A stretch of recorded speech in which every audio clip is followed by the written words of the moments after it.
Sama-sama po nating awitan ang ating Panginoon. Let us thank Jesus. Let us thank our Master. Let us thank our Savior. Let us thank our God. Hallelujah! Hallelujah! Praise Jesus! Hallelujah!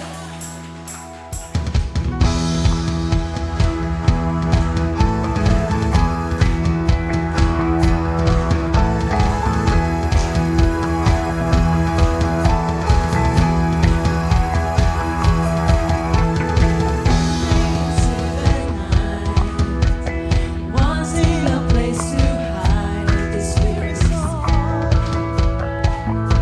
this vagabonds.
Amen! Purihin po natin ang Panginoon. God is good. All the time. All the time, God is good. Yan. Welcome po sa ating midweek fellowship. Alam ko po na marami tayong gustong ipagpasalamat sa Panginoon. Bagamat marami tayong pagsubok na pinagdaanan, adyan po yung baha, na patuloy ang ulan, pero alam ko po na tayo ay hindi mawawala ng pagpapasalamat sa Panginoon.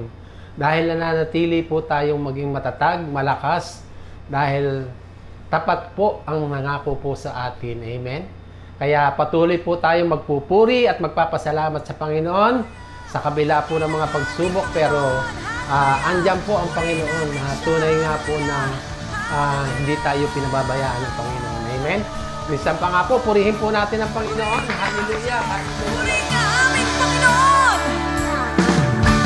Sama-sama tayong magpuri, umawit at sumayaw.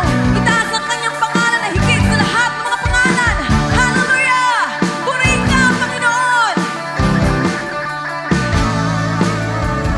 Pagpuri, pagsamba, tanging sa'yo lamang.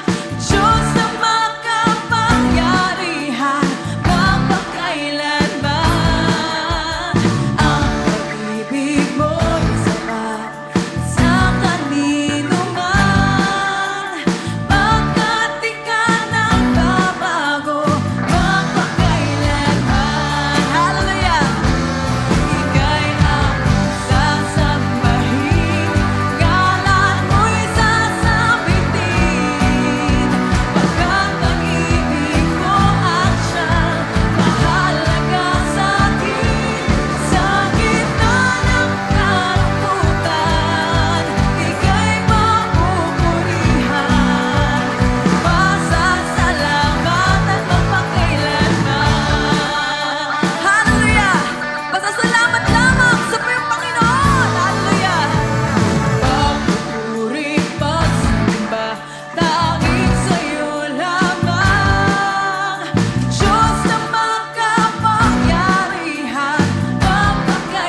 lang, Panginoon, sa aming pagsamba at papuri. Hallelujah.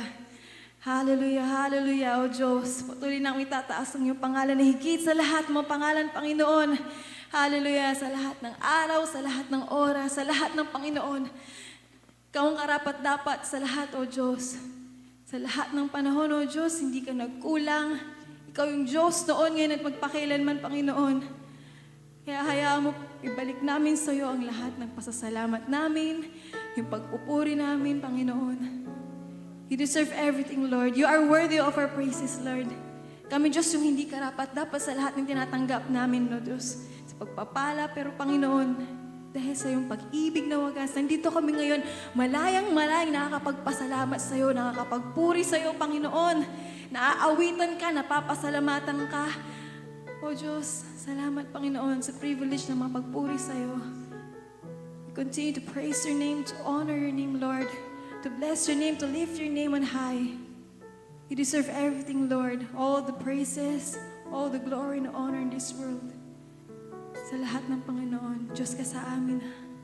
Sa lahat ng oras, kay nariyan para sa amin. Hindi ka nagkukulang, hindi mo kami iniiwan, at ang pangako mo, Panginoon, nananatiling tapat.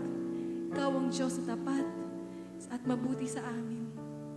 Kaya sa oras na ito, mga kapatid, patuloy natin papurihan ng Panginoon. Sa ating puso, iawit natin ang lahat sa Kanya.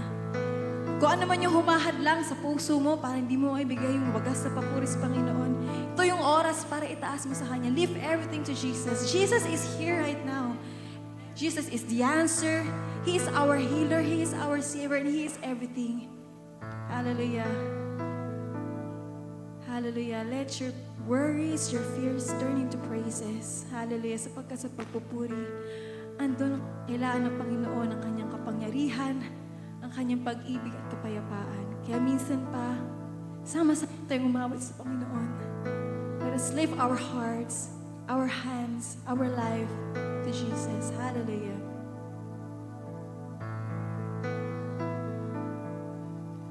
Nais kong ika'y maranasan, pagkilos mo'y aking inaasam, pagkat sa'yo ko lang natagpuan ang tunay na kagalakan. Nais kong ika'y maranasan, tibok ng puso ko'y ikaw lamang, kaya't ngayon, bukas at kailanman, pagsamba ko'y iaalay. Walang hanggan kitang pupurihin, walang hanggang sasambahin, buong laman ng puso ko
Amen! Ayan.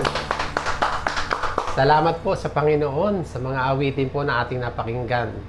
At ngayon naman po, dadako po tayo sa pinakamahalagang parte ng ating gawain, ang pakikinig ng mabiyayang salita ng ating Panginoon, na ibibigay po sa atin ng ating kapatid na si Brother Bobby Lopez. Yan. Minsan pa nga po, purihin po natin ang Panginoon. At patuloy pa rin sa series na The Power in the Name of Jesus. Na ang topic po ay The Name of Jesus, the reason to love and forgive unconditionally. Minsan pa nga po, purihin po natin ang Panginoon.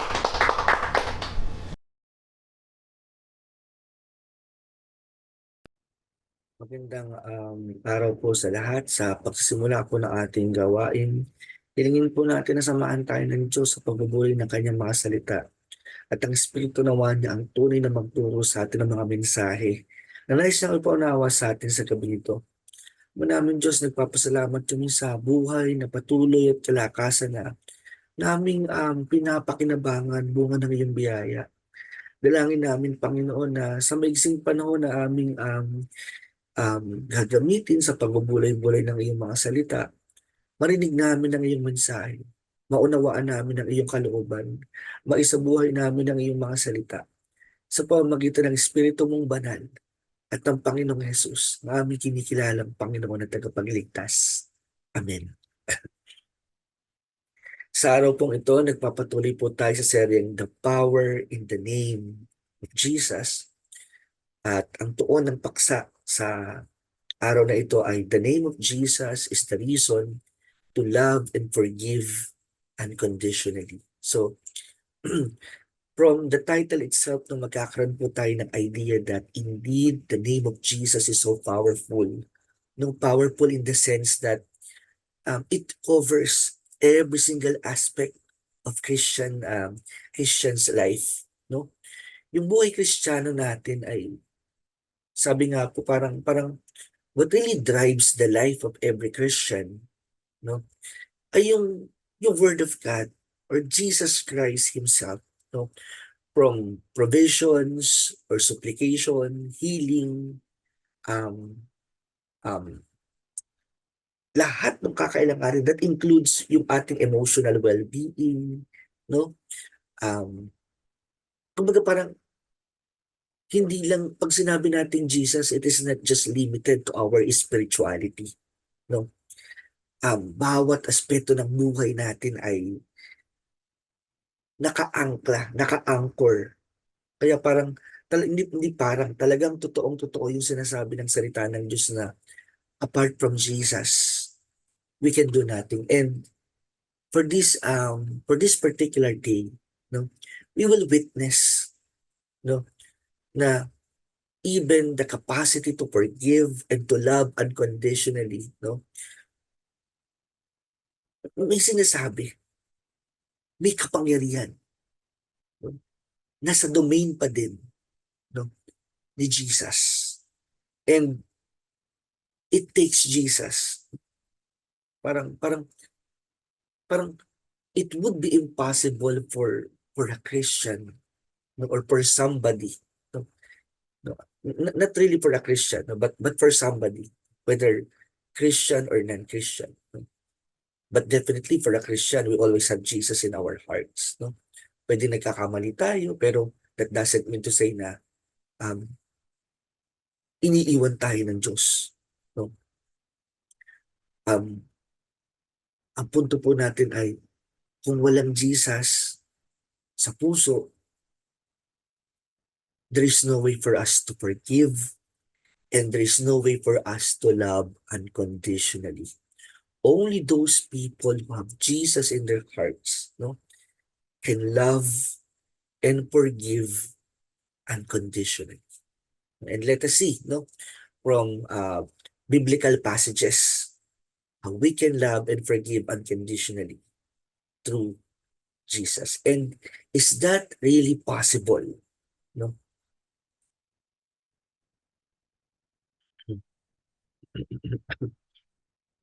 Tingnan po natin mula sa Isaiah 53 verses 7 to 9. Tingnan po natin yung description who is being described, no? And who suffered from this description, no? Ang sabi, siya ay binugbog at pinahirapan, ngunit hindi kumibo kahit isang salita. Tulad ay tupang nakatakdang patayin, parang korderong hindi tumutol kahit nagupitan, at hindi umiimik kahit kamuntiman. Nang siya'y hulihin at hatulan upang mamatay, wala man lamang magtanggol sa kanyang kalagayan. Siya ay pinatay dahil sa sala ng sangkatauhan. Siya'y inilibing na kasama ng masasama at mayayaman, kahit na siya'y walang kasalanan o nagsabi man ng kasinungalingan. No? Reading this particular passage from the Bible, I think we will have an idea who is exactly being described from this passage. No? Maliwanag na maliwanag po na ito si Jesus. No? Well, for many of us, we're so much familiar with this Bible verse. We're so much familiar as to how Jesus Christ suffered, no? Because of God's unconditional love. No? Sabi nga po natin, we keep on hearing from John 3:16 that the love of God is immeasurable, not just those people who have personal relationship with Him, but even to the world. No? Since yung pag-ibig po ng Diyos cannot be contained, it extends, no, to us who are undeserving. And I am blessed enough, no, that I am one of those, no, recipients of God's love. No? Isa ako, isa kayo, isa tayong lahat. No? Doon sa tumanggap nung walang hanggang pag-ibig na yun ng Diyos. No? And we will see, no, from this particular passage, no, sa Isaiah 53 verses 7 to 9, how Jesus Christ were treated. But prior to this, no, tandaan po natin na Jesus Christ was given as a gift. No, but the big question is, paano po ba natin tinrato yung kaloob o yung regalo na bigay sa atin ng Diyos? No? Was he treated with utmost respect? No? Ibinigay ba natin yung para sa kanya as the King of Kings, as the Lord of Lords? Remember, ang sabi po sa John 3:17, He came not to condemn, but to save. Pero ano po yung ibinalik natin, ano? Despite the fact na nagpunta pala dito si Jesus Christ para iligtas tayo, no? Ang laman ng isip ni Jesus ay tayo, no? Upang iligtas tayo, sundin ang kalooban ng Ama. Pero paano ba natin tinrato yung regalong ibinigay sa atin ng Diyos? No? Ang sabi dito ay binugbog, pinahirapan, no? Ipinahiya. Yung parang, sabi nga po, kung merong kauna-unahang victim ng injustice, pinakamalaking injustice that was committed, it would be Jesus. No? Si Jesus Christ po yun na nagpunta siya rito at naparusahan siya, pinahirapan siya, not because he is sinful. He has nothing to do with sin or with sins because Jesus is holy. Pero lahat ng para sa atin na lahat ng parusa na para sa atin, kinuha lahat yun ni Jesus. No? He was mistreated. No? He was treated unfairly. No? Hindi patas, hindi tama, hindi maganda yung ginawa sa kanya. No, despite of his good intention. Pero tingnan po natin sa Lucas 23 verse 34. This is the time, no, na si Jesus Christ nandun po, nakabayubay siya sa krus. At bago siya namatay, isa ito sa mga 7 salita na namutawi sa kanyang bibig. Ang sabi niya sa Lucas 23 verse 34, sinabi ni Jesus, Ama, patawarin mo sila sapagkat hindi nila nalalaman ang kanilang ginagawa. No? makikita po natin, Lucas 23 verse 34, the real intention of Jesus. The real intention of Jesus up to the very end of his life is to save the people. And aside from saving the lives of the people, gusto niya makasunod sa kalooban ng Ama. At the end, before the end of his life, Jesus Christ is still thinking of you. He is still thinking of me. Kaya po, dito, ang sabi niya, Ama, patawarin mo sila sapagkat hindi nila nalalaman ang kanilang ginagawa.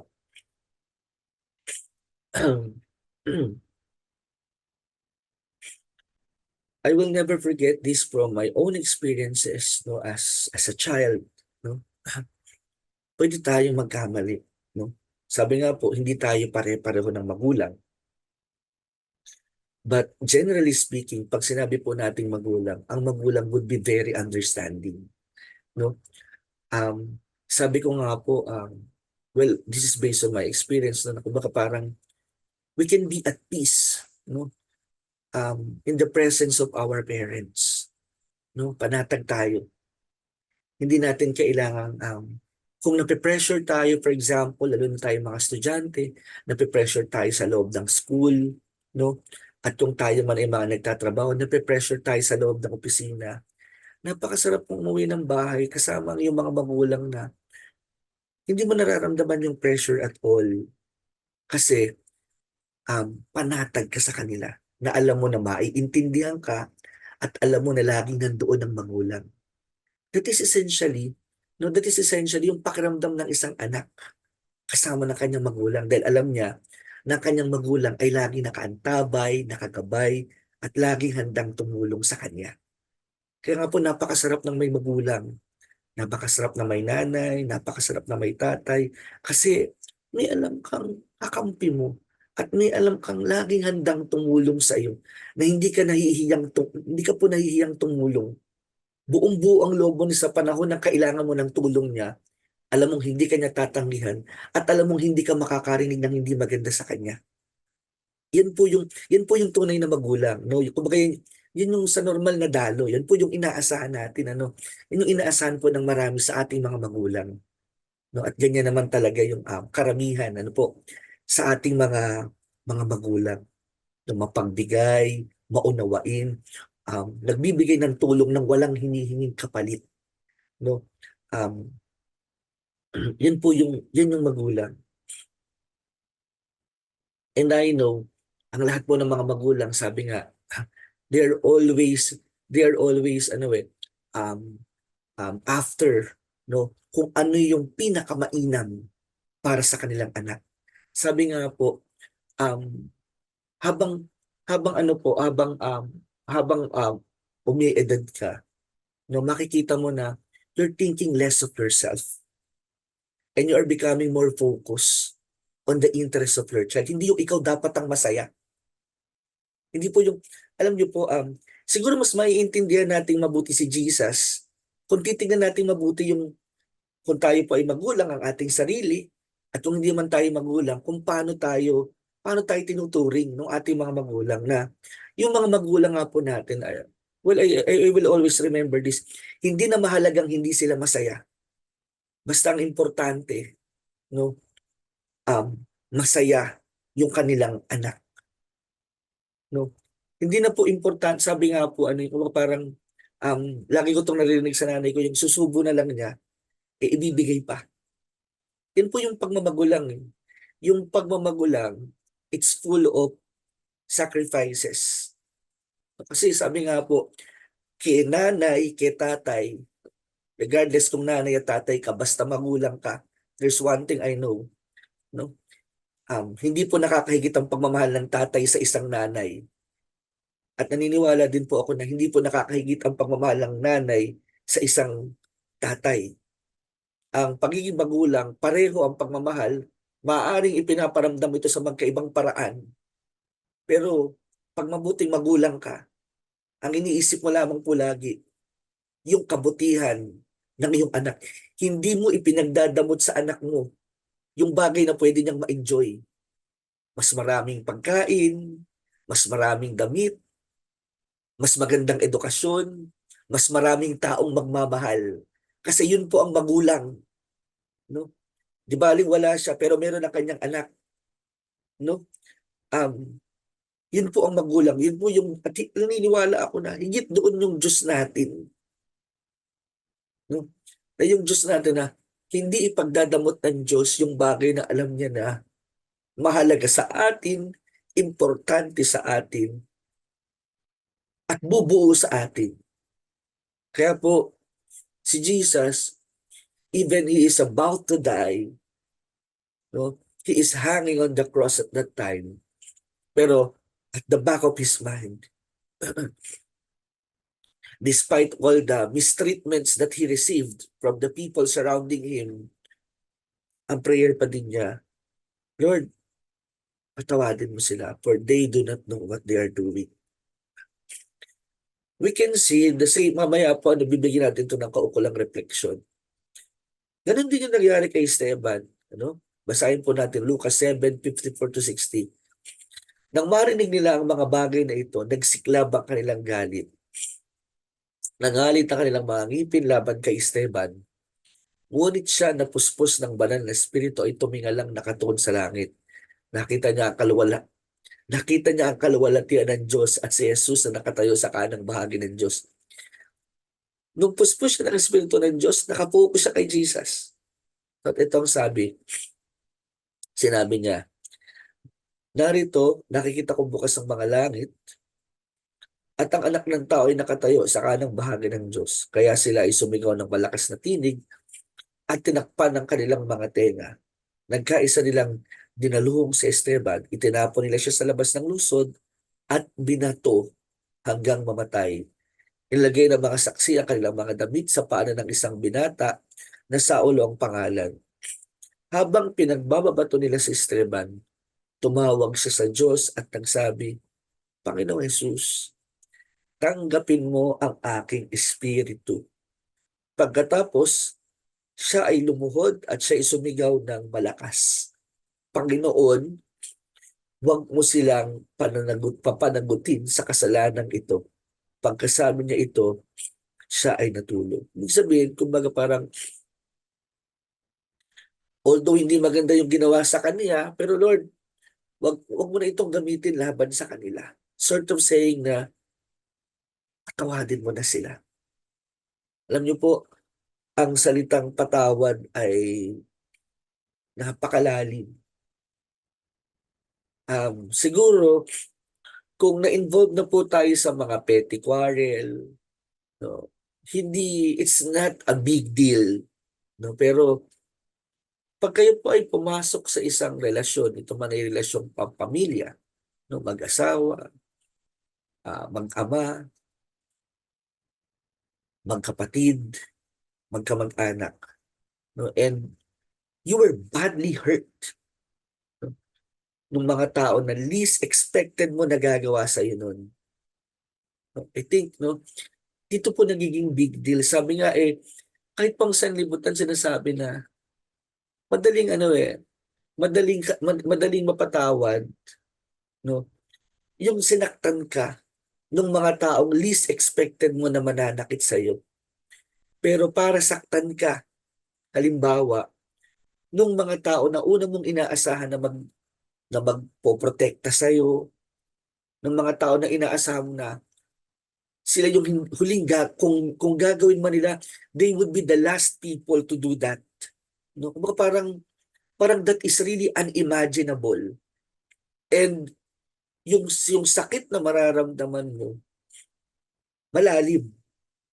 Kaya po, siguro ito yung dahilan, lalo na kapag kaya maraming tao, wala sa puso nila si Kristo, inaabutan na ng kamatayan na hindi nagpapatawad. And it's a big deal. No?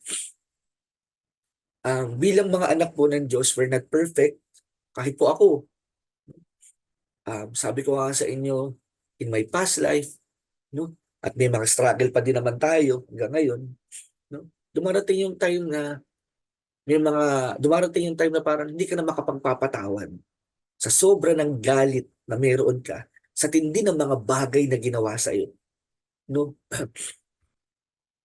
Sabi ko nga po, dumating yung time, no, na i-share ko na sa inyo to, um, matagal na. Sabi ko nga, wala pa akong anak nun. Dumating yung time na batang-bata pa po ako nun. Dumating yung time na karoon ng galit. Pagkatapos ay naging dahilan yung galit na yun na mawala ako sa ministry. No? Ang daming bagay na ninanakaw sa atin ng galit eh. Yung spirit of yung unforgiving spirit, ang dami nung ninanakaw, ang dami nung inaalis. Kaya pala, ang Diyos mismo, hindi niya gusto yung galit. Kaya ang sinasabi ng Diyos na, kung magagalit kayo, huwag niyong hayaan na lubugan ng araw. Kaya pala sinabi ng Diyos na, ang napupuot sa kanyang kapatid ay mamamatay tao. Because it's not really for us, no, to keep that in our heart. Kasi, yung galit, magse-self-destruct tayo. Normal na magalit, ang Panginoong Jesucristo man ay nagalit, no? Pero hindi siya nagtanim ng galit, no? Ang galit na bumibilang ng mga taon, ang mga galit na, alam niyo po, yung mga galit na hindi na nakapagpapatawad, na sa buong buhay nila alipin na sila ng galit. That only means one thing, no? That only means one thing. Those people who are no longer willing to forgive, no? They don't have Jesus in their hearts. No? Well, hindi po ito judgment. Kasi kahit ako din at kahit sino naman sa atin, dumating sa punto na tayong galit, na maaaring galit na galit ka. Pero always at the end of the day, you're always being reminded by God na, and in our prayers, I know na, Lord, bigyan mo ng pitak dun sa puso ko yung makapagpatawad ako. Alam mo na hindi ka masaya at alam mo na hindi tama. That's why you are surrendering your battles to the Lord. You are surrendering your life to the Lord. Hindi ka nagpapadala, alam mo na hindi tama yung puso mo, alam mo na may galit ka, alam mo na mali ito. Kaya sinusuko mo sa Diyos kasi hindi mo din gustong pagtagalin sa puso mo. You know, yun po yung beauty na meron tayong Jesus in our hearts. For a time, nagpapatulong tayo sa Panginoon na gumaling at hindi tayo mag-isa habang pinagagaling ng Panginoon. Tutulungan tayo ng Panginoon. Sa mga tao po na nakaranas ng hindi magandang pagtrato sa Kanya, na Kanyang kapwa, napakahirap ng Lucas 6:27-36. Sabi, mahirap ito pero mamaya makikita natin na paano yung mahirap ay pwedeng dumali. Subalit sinasabi ko sa inyo mga nakikinig sa akin, mahalin ninyo ang inyong mga kaaway at gawa ng mabuti ang mga napopuot sa inyo. Pagpalain ninyo ang sumusumpa sa inyo at ipinalangin ang mga nang-aapi sa inyo. Kapag sinampal ka sa isang pisngi, iharap mo rin ang kabila. Kapag inagaw ang iyong balabal, huwag mong ipagkait ang iyong damit. Bigyan mo ang bawat humihingi sa iyo, at kung may kumuha ng iyong ari-arian, huwag mo nang bawiin pa ang mga iyon. Gawin ninyo sa inyong kapwa ang nais ninyong gawin nila sa inyo. Kung ang nagmamahal lang sa inyo ang inyong mamahalin, anong pagpapala ang nararapat sa inyo? Ang makasalanan naman ay nagmamahal din sa mga nagmamahal sa kanila. Kung ang gumagawa lamang na mabuti sa inyo ang gagawa niyo ng mabuti, anong pagpapala ang nararapat sa inyo? Kahit ang masasamang tao ay gumagawa rin niyan. At kung ang makababayad lamang ang inyong pauutangin, anong pagpapala ang nararapat sa inyo? kahit ang masasamang tao ay nagpapautang din sa kapwa nila masama, sa pag-asang sila'y mababayaran. Sa halip, mahalin ninyo ang inyong mga kaaway at gumawa kayo ng mabuti sa kanila. Magpahiram kayo na hindi umaasa ng anumang kabayaran. Sa gayon, malaking gantimpala ang tatamuhin ninyo at kayo magiging mga anak ng kataas-taasang Diyos, sapagkat siya'y mabuti kahit sa masasama at sa mga hindi marunong magpasalamat. Maging mahabagin kayo katulad ng inyong amang na mahabagin. So parang sa unang tingin, parang pinatay ka na. Parang bang to do good things to those people who are doing evil thing to you. Parang ang hirap. Sinampal ka, ibibigay mo pa yung kalawang sa mong muka. No? Inago yung damit, pati yung balabal mo, ibibigay mo pa. No? Ipag-pray yung mga nang-aapi sa iyo, sumusumpa sa iyo, gawa ng mabuti, yung gumagawa ng masama sa iyo. Para bang hindi po ito yung naturalesa natin, sapagkat ang naturalesa natin bilang mga tao, gumanti. Pinagsabihan ka ng pangit, gumanti ka ng mapangit na salita. No? Alam nyo, kahit naman pong sinong tao, ano sabi nga sabi po ng isang pamosong scientist, no? Sabi ni Sir Isaac Newton, for every action, there is an equal and opposite reaction. Hindi, halimbawa po, hindi naman mataas ang boses nung sasagot sa'yo kung kinausap mo siya ng malumanay. Di po ba? Kung halimbawa, pag-uusapan natin halimbawa, kahit po dito sa sanlibutan, kahit hindi Kristiyano, wala pong tao na kinakausap mo ng malumanay, sisigawan ka. Wala pong tao na maayos ang pananalita mo, pangit yung ibabalik sa'yo. Tiyak po, ang sigurado po ako, no? At kumbaga parang ito ay given na, kung ikaw ay nasigawan, ang mas mataas po ang tsansa na sinigawan mo, tinaasan mo ng boses yung kausap mo. At yung pangit yung nasabi sa iyo ng kausap mo, wala po siguro nagsasabi na, patawadin niyo po ako, mali po kasi yung nagawa ko eh. Walang hiya ka, magsisigaw pa yun ng walang hiya. O magsisigaw pa yun ng hindi ka maayos na tao. O kaya mamumura ka pa. Humihingi ka na ng patawad, maayos yung salita mo. Tiyak po, meron tayong hindi magandang sinabi. O hindi maganda o ikaw mismo, sinigawan mo siya, kaya nasigaw din siya sa iyo. Pero, ito po tinuturo sa atin ng Diyos. O kaya, bakit ka nasampal? Sinampal ka kaya dahil natuwa lang sa iyo? Hindi po, tsaka pag nasampal ka, may hindi ka magandang ginawa. At kung binalikan ka ng sampal, dahil iyon ay bilang reaksyon, dahil sinampal mo. Pero, hindi na rin po ito yung hindi po ito yung tinuturo sa atin ng Panginoon. Sigurado, sa maraming pagkakataon, biktima tayo nito. At ako po mismo ay bahagi rin ng ganito. O kayo man ay bahagi rin ng ganito na sinagot ka, sinagot mo din, sinampal ka, nasampal mo din, sinuntok ka, nasuntok mo din, no? At yung iba nga po, worse pa, no? Sinaksak din, binaril din.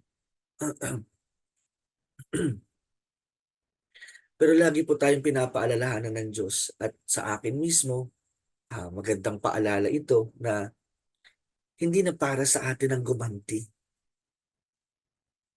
Lagi tayong pinapaalalahanan ng Diyos, sa Diyos ang paghihiganti. Pero paano kung napakasakit ng ginawa sa atin? Yun yung parang napakahirap ng intindihin, paulit-ulit na ginagawa, no? At nagiging dahilan para, halimbawa, nasasaktan ka na physically, nasasaktan ka na emotionally, no? Kumbaga parang hindi tumitigil, no? Inuulit-ulit, kumbaga kumbaga they are not really sorry for what they are doing. No, kasi to be sorry, no, means you are not intentionally, you do something, but you do something unintentionally, no? Pero pag inuulit-ulit yung isang bagay, no, hindi na totoo yung sorry kasi intentional na yun, no? Meron na talagang layuning manakit, no? Pero paano tayo magpapatawad kung ganoon po yung sitwasyon? Tingnan po natin yung kwento sa John 8:4-11.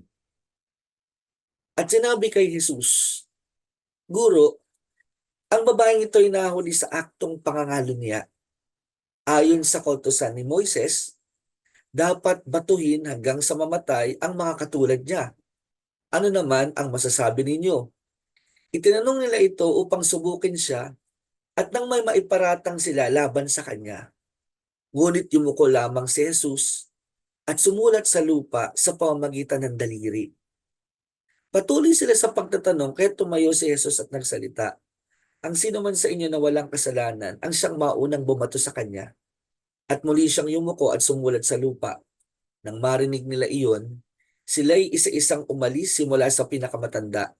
Iniwan nila ang babaeng nakatayo sa harap ni Jesus. Tumayo si Jesus at tinanong ang babae, nasan sila? Wala na bang humahatol sa iyo? Wala po, Ginoo, sagot ng babae. Sinabi ni Jesus, hindi rin kita hahatulan.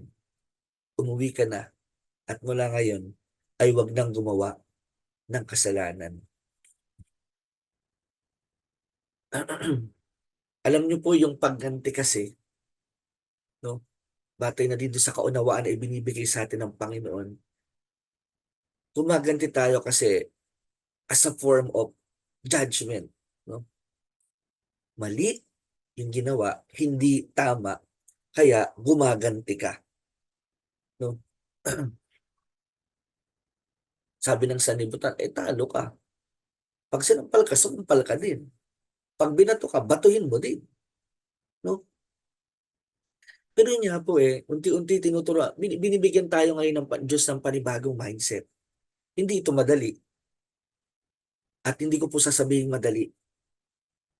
Sa totoo lang po, kung ang pagbabatayan natin sariling lakas, mas madali yung gumanti. At yun yung natural ko, yun yung natural nating lahat. Yung gumanti.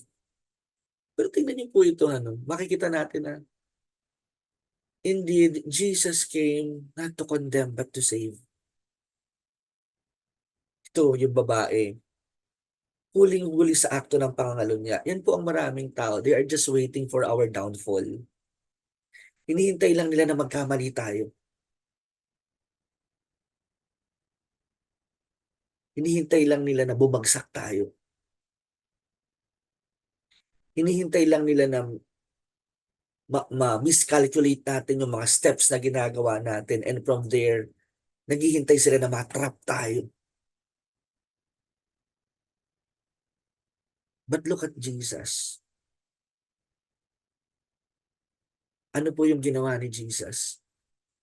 Ang ginawa po ni Jesus, when He caught this woman in the act of adultery,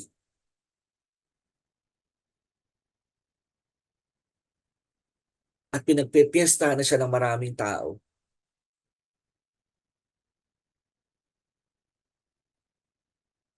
ang sabi ni Jesus sa mga tao nakapaligid sa kanya, that they are pointing all their fingers to that woman.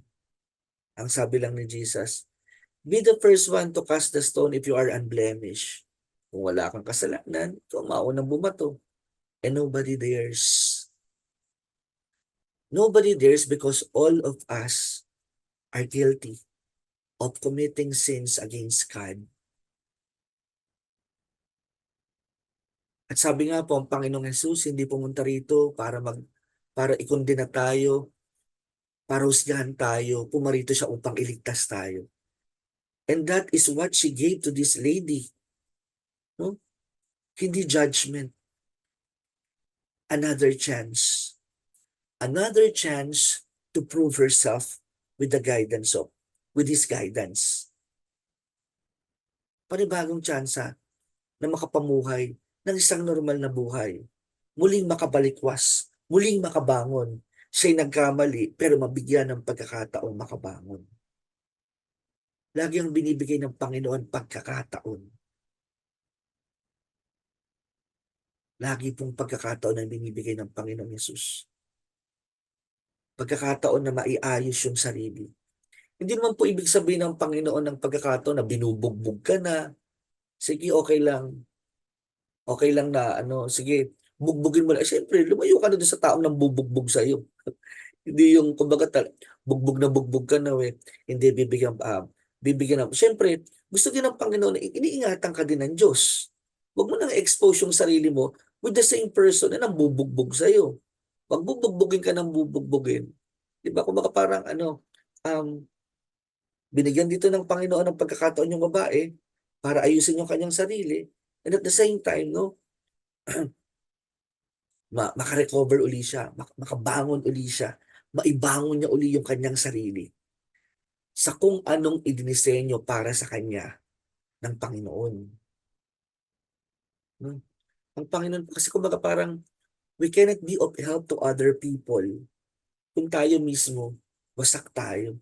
Kaya po ano kung ipinahintulot man ng Diyos na tayo ay mawasak, no? Sabi nga, ang Diyos din yung nagme-mend ng mga broken hearts na meron tayo. Siya rin yung nagpipix sa atin, no? Kasi para magamit tayo ng Diyos. Alam niyo po, okay lang yun na lumapit tayo sa Panginoon na wasak tayo, sira tayo. Hindi po tayo tatanggihan ng Diyos. No, parang junk shop ang Panginoon. Na, di ba sa junk shop, yung mga basura, yung mga itinapon, yung hindi mahalaga, may value. Kaya may bayad yun eh. Pero salamat sa, kaya nga lang, kahit sa junk shop, pinipili, no? Pinipili at kung minsan, may value man, pero mababa lang yung value. Depende dun sa ikinakalakal. Pero praise the Lord, sino man at ano ka man, sa paningin ng Panginoong Yesus, mahalaga ka.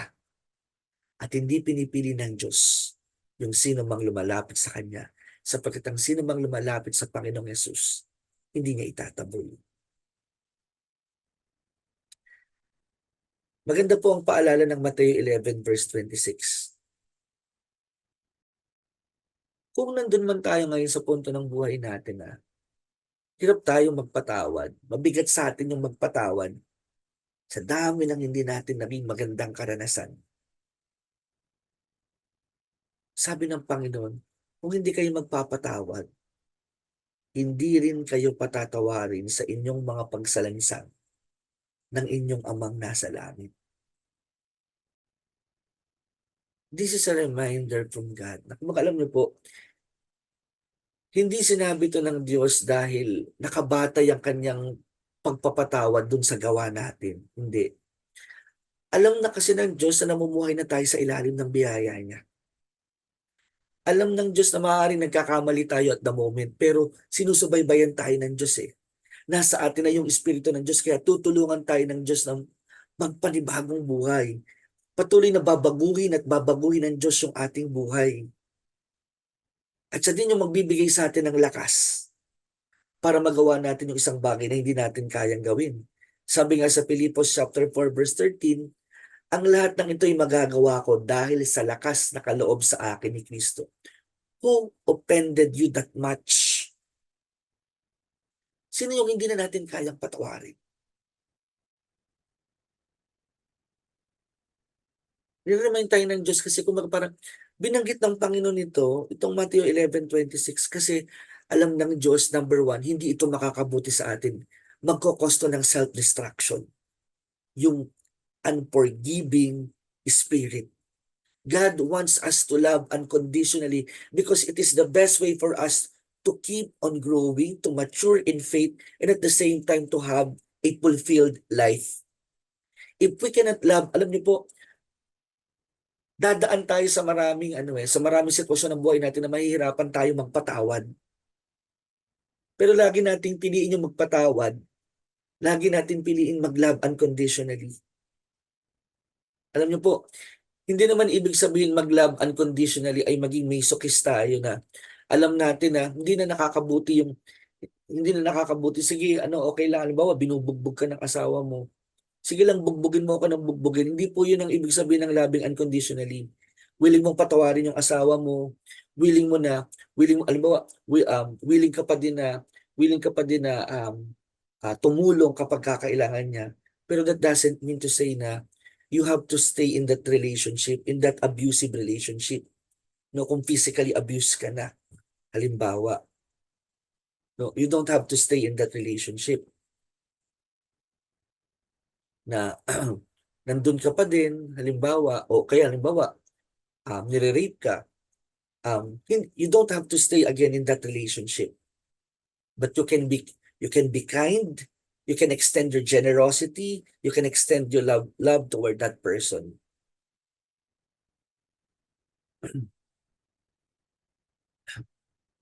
Ang ibig sabihin, ano kasi, ang gusto sa atin ng Diyos yung buhay na ganap at kasaya-saya. And isa po sa totoong magpapalaya sa atin at magbibigay ng buhay na ganap at kasaya-saya is to free ourselves from all from this spirit of from this unforgiving spirit. Huwag nating i-nurture at huwag na po nating ipasa yung galit na meron tayo, no? Huwag nating i-keep into ourselves. Isuko natin lahat sa Panginoon. May mga panahon po talaga na hindi na natin kaya and we will find ourselves in a situation na mahirap. Pero sabi lagi ng Philippians 4 verse 13, kahit hindi na natin naiintindihan, magagawa natin ang lahat ng bagay sa pamamagitan ng lakas na kaloob ni Kristo. Ang tanong paano? I will never forget this principle sa buhay ko. I have heard this from Brother Alex, pero it was actually from Hebrew 12 verse 2. Anong sabi? Ituon natin ang ating mata kay Jesus na siya ang nagpasimula at nagpapaging ganap ng ating pananampalataya. What does it mean by focusing your eyes unto Jesus? May mga panahon, hindi mo na talaga kaya magpatawad. Unawain mo man, hindi mo na mauunawaan yung sitwasyon, yung pangyayari, yung mga bagay na ginawa sa iyo. Pero, sabi nga ni Brother Alex, at sabi din ng Hebrew 12 verse 2, lagi nating titignan ang Panginoon. Lagi tayong tumingin sa biyaya ng Panginoon at lagi din, parang ganito, ano ibig sabihin ng laging tumingin tayo sa Panginoong Jesus? Pagka nahihirapan tayong magpatawad, lagi po nating isipin. Ako lagi ko ito ngayon po yung lagi ko nilalagay din sa isip ko. Madami kong sinabi, madami kong ginawa that I know offensive sa Panginoon. But I remain to be recipient of His grace. I remain to be recipient of His mercy. God still forgives me despite all things I have done against Him. Yung mga hindi maganda, yung mga hindi nakakalugod, pinatawad pa din ako ng Diyos. Alam niyo po, unti-unti, malaki po yung naitutulong sa atin para unti-unti tayo makapagpatawad. Kung nahihirapan tayo magpatawad, alalahanin natin lagi kung paano tayo pinatawad ng Diyos. Alalahanin natin yung katatayon at sitwasyon natin sa Diyos. Wala sa ating sama na karapat-dapat, pero patuloy tayong pinapatawad ng Diyos. Hindi po ako perfect. Actually, isa po ako sa nangangailangan at alam ko kung paano lahat din tayo nangangailangan tayo itong biyaya na ito ng Diyos. Na loobin ng Diyos na kung tayo mapunta sa ganitong sitwasyon, sa biyaya at tulong na magawa natin ito. Bilang pagtatapos po, maganda po yung kwento ng Genesis 45 verses 5 to 8. Maganda itong ilagay sa isip natin. No? Meron pong mga magkakapatid, magkakaibigan, nagkamatayan na, hindi nagpatawad. Mga kapatid, paano mapupunta po sa atin ang Diyos? Sabi nga po maaaring at the moment nahihirapan tayo magpatawad, pero ang importante, nandyan sa puso mo, yung kagustuhan mo na magpatawad. Kasi pag nandyan yun, tutulungan ka ng Diyos. At kung hihingi ka ng tulong sa Diyos, tutulungan po tayo ng Diyos. Naniniwala po ako dun. Pero imposible po na 10 taon, 20 taon, 30 taon nagkamatayan na hindi nagkapatawaran tapos sasabihin mo tumanggap ka sa Panginoon. Hindi po totoo yun. Huwag po nating lokohin ang ating mga sarili. No? Pinag-usapan po natin katotohanan. Pag nasa iyo ang Panginoong Yesus, maaaring sa isang pagkakataon o punto ng buhay mo, nahihirapan kang magpatawad, pero magpapipiliin mong magpatawad pa rin. Maganda po itong pala, pero paano kung grabe yung ginawa sa akin ng isang tao? Sabi po, Genesis 45 verses 5 to 8, ngunit huwag na ninyong ikalungkot ang nangyari. Ito po yung kay Jose sa kanyang mga kapatid. Tatandaan niyo po si Jose, ibinenta, pinag-isipan ng masama. Ano nangyari kay Jose? Nagkahirap-hirap. Di po ba? Nabilanggo. So, parang hindi naging maganda. Pero, tingnan po natin, no? Basahin natin. Ngunit huwag na ninyong ikalungkot ang nangyari. Huwag ninyong sisihin ang inyong sarili sa ginawa niyo sa akin. Pagpapatawad po ito eh. Ang Diyos ang nagpadala sa akin dito upang iligtas ang maraming buhay. 2 taon pa lamang ang tagutom, 5 taon pa ang darating at walang aanhin sa mga bukirin. Pinauna ako rito ng Diyos upang wag malipol ang ating lahi. Kaya hindi kayo kundi ang Diyos ang nagpadala sa akin dito. Ginawa niya akong tagapayo ng paraon, tagapangasiwa ng kanyang sambahayan, at tagapamahala ng buong Ehipto. Minsan may mga bagay na may ginawang masama sa atin ng isang tao. Talagang napakasama. Talagang napakasakit. Talagang napakahirap. Pero pinahintulot yun ng Diyos. O bahagi yun ng disenyo ng Diyos pa nga sa buhay natin. Again, kasi may mas magandang plano siya. Kung hindi po ibinenta si Jose, hindi siya pinag-isipan, hindi siya kinainggitan, hindi siya nakulong, hindi po siya magiging kahanang kamay ng paraon at tagapamahala ng buong Ehipto. If not because of his brothers, yung ginawa sa kanya na yun na masama. Kaya nga po alam nyo, mula sa isang masamang bagay na ginawa sa atin ng isang tao, maraming magandang bagay na maaaring lumitaw doon. Lalo na kung bahagi ito at nagpapasakop tayo sa plano ng Diyos sa ating buhay. Katulad ni Jose,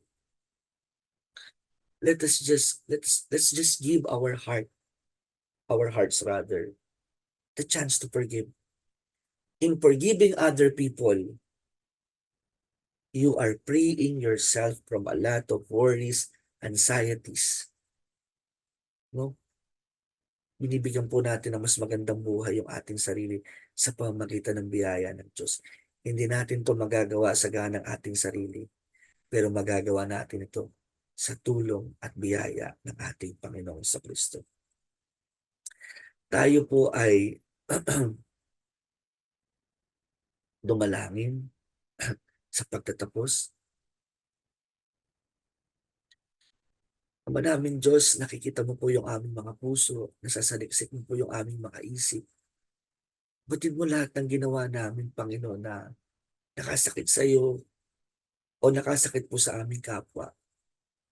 Ama, linisin mo po ang aming puso.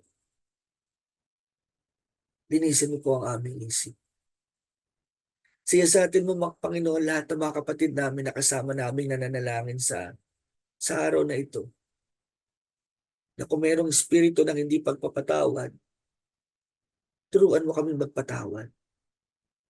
Kung nahihirapan kami magpatawad, ibigay mo sa amin ang biyaya, Panginoon, upang mapatawad ang mga taong nagkasala sa amin. Turuan mo kami, Panginoon, na maging mapagpakumbaba,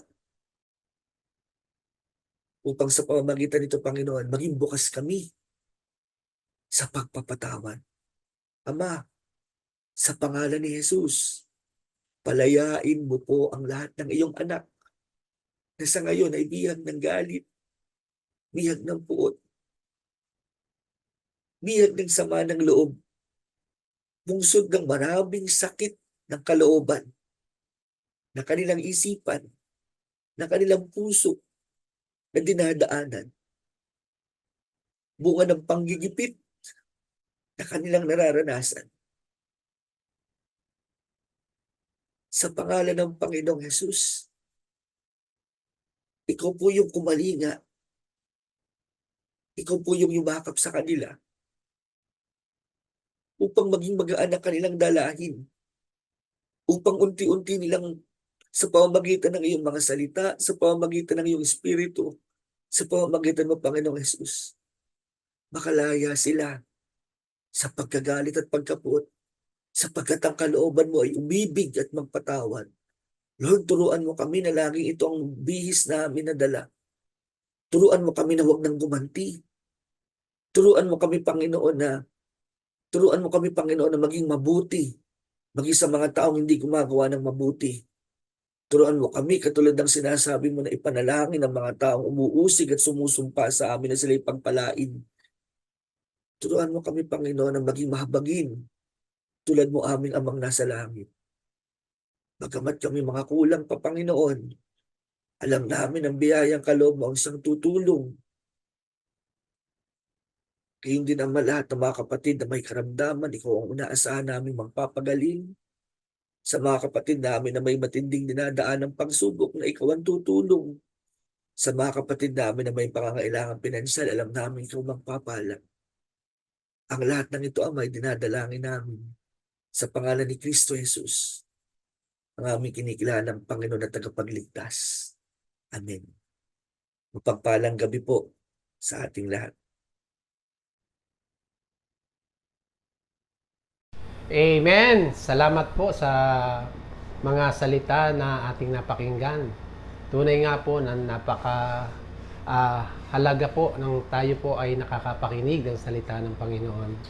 Sa kung may dumarating po sa ating mga pagsubok at ito po ay ating napapagtagumpayan dahil po sa mga salita ng ating Panginoon, sa pangako ng ating Panginoon na hindi po tayo mabibigo. Amen? At ngayon po, dadako po tayo sa ating pag-i-invite sa ating gawain. Gaya po ngayon, Midweek Fellowship. Ito po ay ginaganap 6 to 8 p.m. po. At ang ating Youth Fellowship, para po sa mga kabataan na patuloy po natin na ito po ay ating suportahan. Ginaganap po ito 5 to 6:30 p.m. At ang ating Sunday Fellowship, wag po nating kalilimutan na napakahalaga po na tayo ay laging nakakapakinig ng salita ng Panginoon. Tayo po ay 2 session. Meron po tayo 9 to 11 a.m. at ang ating 2 to 4 p.m. sa hapon. At patuloy po tayo na manabik sa salita ng ating Panginoon. Amen? At siyempre po, pastor natin, mahal po natin. At ang ating community ng lingkod, mahal po natin. Siyempre, ang ating pamilya, siyempre, pamilya po natin, mahal po natin yan. Amen? At sige po, patuloy po tayo na magpuri at magpasalamat sa Panginoon, makinig ng salita ng Diyos. At sa gayon, at tayo ay lalong matibay, lalong lalakas dahil sa mga salita ng ating Panginoon. Amen? At siyempre po, ang tema po ng taon natin, para kay Kristo, ang lingkod, patuloy sa paghayo. Amen? God bless us all po sa ating lahat.